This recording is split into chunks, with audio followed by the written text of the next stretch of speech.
In today's session, we're going to multiply a whole number by a fraction.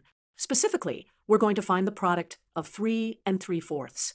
The first step is to represent the whole number as a fraction itself. 3 can be written as 3 over 1, making it a fraction with a denominator of 1. Multiplication of fractions is much easier when both numbers are in fractional form.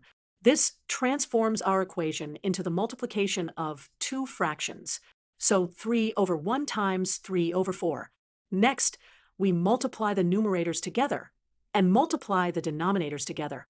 This gives us 3 times 3 in the numerator and 1 times 4 in the denominator. Let's calculate these products. 3 times 3 is 9, and 1 times 4 is 4. So we end up with 9 over 4. 9 over 4 is an improper fraction, which means that the numerator is larger than the denominator. To simplify it to a mixed number, we divide 9 by 4 to find how many whole parts we have. 9 divided by 4 is 2 with a remainder of 1. This translates to a mixed number of 2 and 1/4. And there we have it. The product of 3 and 3/4 is 2 and 1/4. Now you know how to convert a whole number and a fraction to get a simplified result.